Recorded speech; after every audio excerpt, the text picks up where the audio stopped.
दोस्तों, चक्रव्यूह में आपका फिर एक बार स्वागत है। आज हम हरियाणा की ब्रिज मंडल यात्रा और मनोहर लाल खट्टर के सुशासन की चर्चा करेंगे।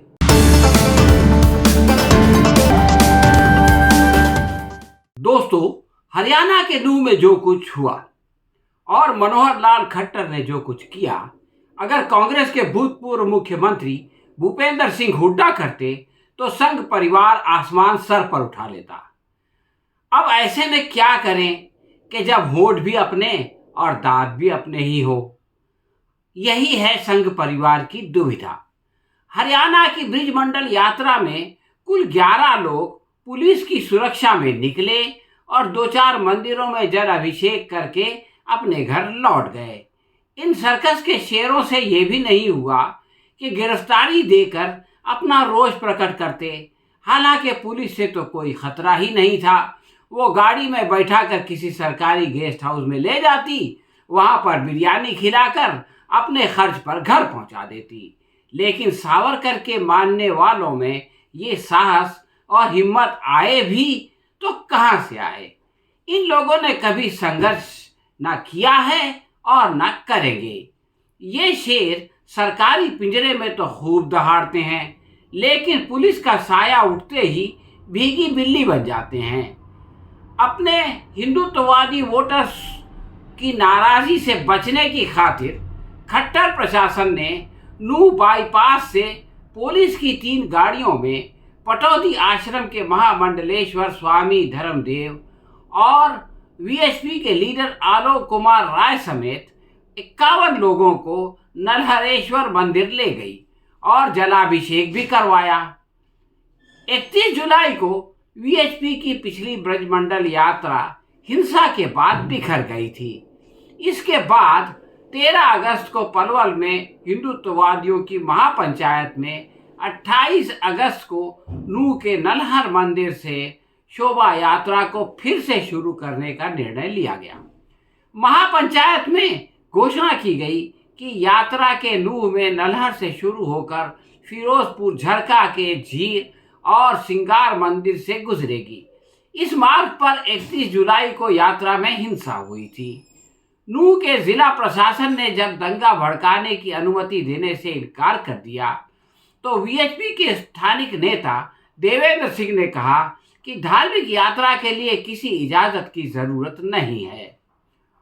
इस तरह गोया प्रशासन की बंदी के बाद भी वीएचपी यात्रा निकालने पर अड़ गई। इस परिस्थिति में धांगल पाल के मुस्लिम चौधरियों ने एक पंचायत में मेवात की हालत को जल्द अज जल्द बेहतर बनाने के लिए प्रशासन के साथ मिलकर प्रयत्न करने का निश्चय किया। उसने जिला में आयोजित की गई 4 सर्वजातीय हिंदू महापंचायतों को वो दंगे का षड्यंत्र होने का आरोप लगाया। चौधरी जान मोहम्मद धांगल ने इस परिप्रेक्ष्य में 26 अगस्त को अलवर जिला में जाट समुदाय के साथ एक ऐसी किसान महापंचायत करने का घोषणा की ताकि किसानों, मजदूरों, श्रमिकों में भाईचारा बने और जिला के माहौल को खराब होने से बचाया जा सके। 26 अगस्त को संयुक्त किसान मोर्चा की महापंचायत में यह तय हुआ कि अगर 28 अगस्त को शोभा यात्रा निकली तो इसके जवाब में किसान ट्रैक्टर यात्रा निकालेंगे। राजस्थान के अलवर में राकेश टिकैत ने हरियाणा की बीजेपी हुकूमत पर हमला करते हुए कहा कि बीजेपी माहौल खराब करना चाहती है। इससे हरियाणा सरकार पर दबाव बढ़ गया। मेवात में चूंकि एक बार वीएचपी के फसादियों को दौड़ाया जा चुका था, इसलिए दूसरी बार प्रशासन कोई खतरा मोल लेना नहीं चाहता था। खट्टर सरकार पर इस बात का भी दबाव था कि बहुत जल्द G20 सम्मेलन में दुनिया के कई देशों के शासक भारत आने वाले हैं। पहले ही मणिपुर के कारण देश बदनाम हो चुका है।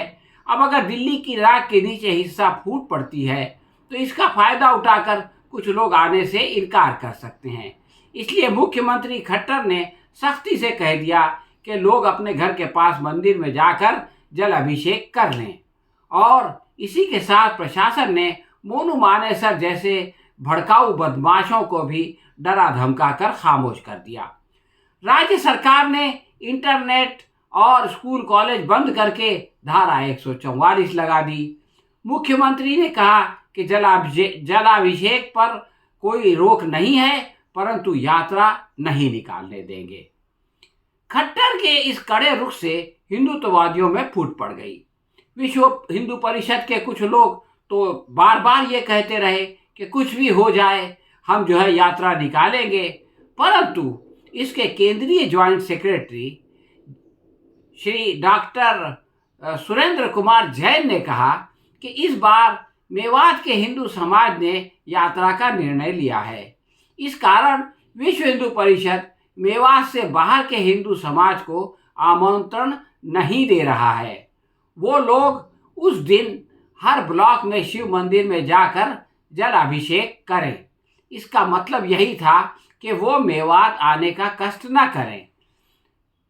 इसी प्रकार करनी सेना के अध्यक्ष सूरजपाल ने भी कहा कि मुझे आश्चर्य है कि मेवात दंगे में बेगुनाहों की मौत के बाद अभी तक परिवार वालों के आंसू भी नहीं सूखे हैं और कुछ संगठन हिंदुओं की ठेकेदारी करके फिर माहौल खराब करना चाहते हैं। उन्होंने प्रश्न किया कि ऐसा क्यों हो रहा है, क्या इनकी मंशा कुछ और है। करनी सेना जैसे संगठन का, जो कि जबान काटने और सर काटने की धमकियां देने के लिए मशहूर है, ये बयान बहुत ही जो है वो अभिनंदन के पात्र था। अमन और शांति की खातिर मुस्लिम समाज ने इतवार को जिला की सभी मस्जिदों से घोषणा करवाई कि सोमवार को लोग अपने घरों में रहें। गांव में किसी भी जगह 4 से ज़्यादा लोग इकट्ठा ना हो, क्योंकि धारा 144 लगी हुई है और वो गांव से बाहर न जाएं। इन सामूहिक प्रयत्नों के कारण दंगा टल गया। इससे मालूम होता है कि प्रशासन कैसे दंगा फसाद रोक सकता है। सच्चाई यही है कि देश में जातीय दंगों की जड़ राजनीतिक दखल अंदाजी की जमीन में पिनपती है। प्रशासन अगर ये तय कर ले कि दंगा नहीं होगा और एडीजीपी ममता सिंह जैसे लोगों को अपनी शक्ति का प्रयोग करने की खुली छूट हो, तो दंगे कभी नहीं होंगे। नूह में दोबारा दंगों के प्रयत्न को नाकाम करके हरियाणा सरकार ने यह साबित कर दिया कि अगर प्रशासन चाहे और सिविल सोसाइटी अपना कर्तव्य निभाए तो इन दंगाइयों पर काबू पाया जा सकता है, जो नफरत को फैलाकर अपनी राजनीति चमकाना चाहते हैं। हरियाणा में ये काम चूंकि डबल इंजन सरकार द्वारा हुआ है, इसलिए मनोहर लाल खट्टर अभिनंदन के पात्र हैं। हाँ तो दोस्तों, ये थी हमारी आज की समीक्षा। आपको ये वीडियो कैसे लगी कमेंट बॉक्स में लिखकर ज़रूर बताएं और अगर पसंद आई हो तो इसे लाइक या शेयर करें। हम बहुत जल्द किसी और विषय पर आपसे फिर मिलेंगे। तब तक के लिए आज्ञा दीजिए। धन्यवाद।